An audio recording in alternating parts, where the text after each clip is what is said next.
everyone, this is Sportimus here, and this time I'll be reviewing the brand new toy line based on the movie called Avatar. Now what you see here is the 3 3/4 to 4-inch scale action figure of Jake Sully, one of the main characters of the movie. And as you can see, he's in a very interesting kind of packaging here that I decided to show because I think it's worthwhile taking a good look at. It's got the Avatar written on the side, which is very nicely done. I like the font that they used for it. It's got a pretty cool picture there. It also has this ID tag that you use your webcam to scan, and it basically creates a 3D model of the figure that you have in this packaging. And you can basically control it on the computer, I suppose. I haven't tried it yet, but it should be interesting. I won't show that because I think I'll let you guys discover for yourselves and decide for yourselves what you think of that if you decide to purchase this new toy line. Here's a close-up picture of the movie character.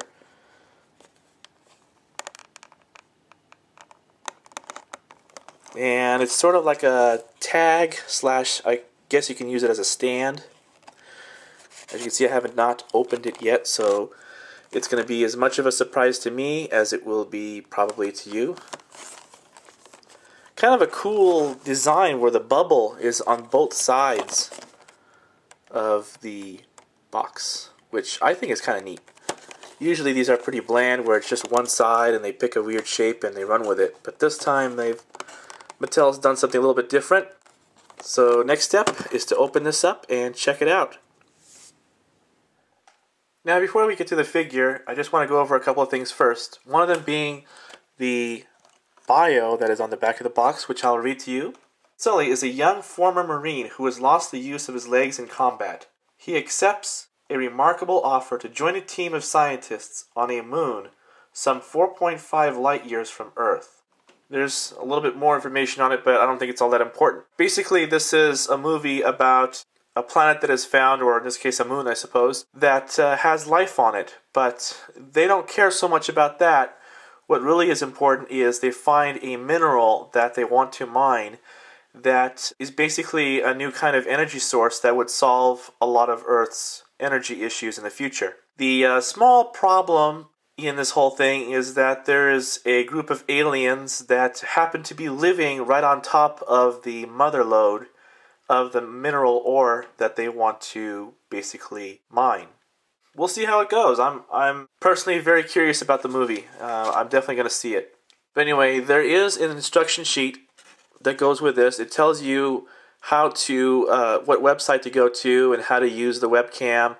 It's basically you download the program and you hold this thing up to it, which is also a stand, and you basically put your finger over this info thing and it gives you some information, and you can do some other things to it as well. I'm not going to do it because it's just going to take too long, and I'd rather have something for you to discover if you decide to get this toy on your own. Make it interesting. That being said, let's get on to the toy, shall we?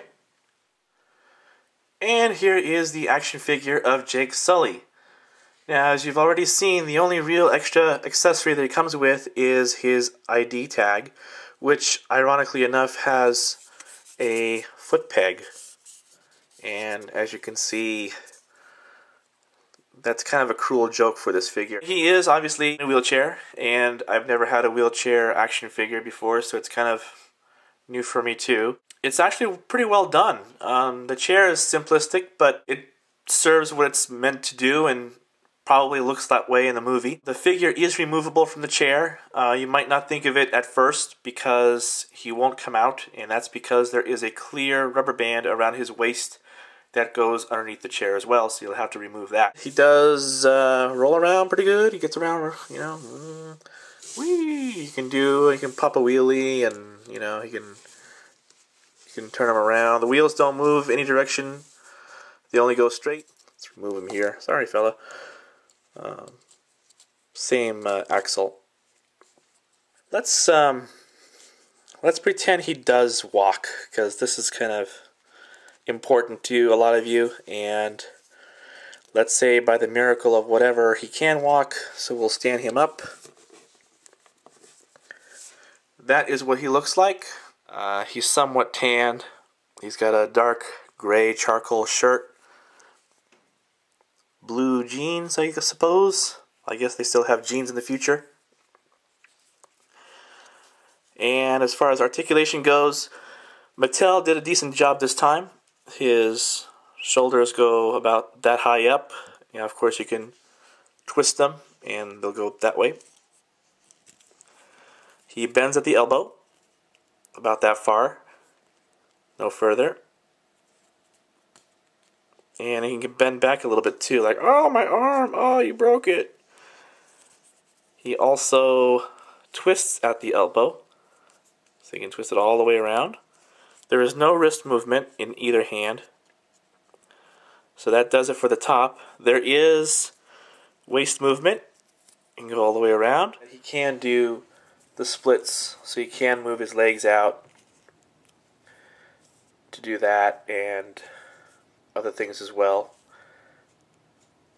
like swivel it around. His legs, they go straight forward. They go pretty far back. That's not bad. And they bend at the knee. And his feet do swivel all the way around.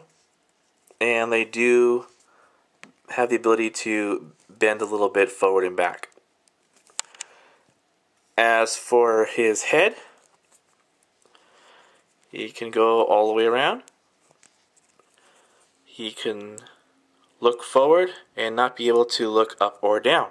Compared to action figures like from the Marvel Universe, as you see there, and the G.I. Joe line, as well as the Star Wars action figures, he's not quite as good. But all in all, not that bad.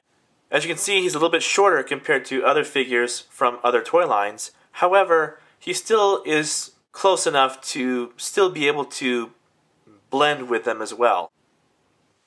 In summary, I really think he's a pretty good figure. I got this out of curiosity, to be honest with you, and I figured, why not? I'd probably wait to see the movie before buying these. If you don't like the movie, there's no point in buying the figures. Hope you enjoyed this review, and I'll see you guys next time. Later!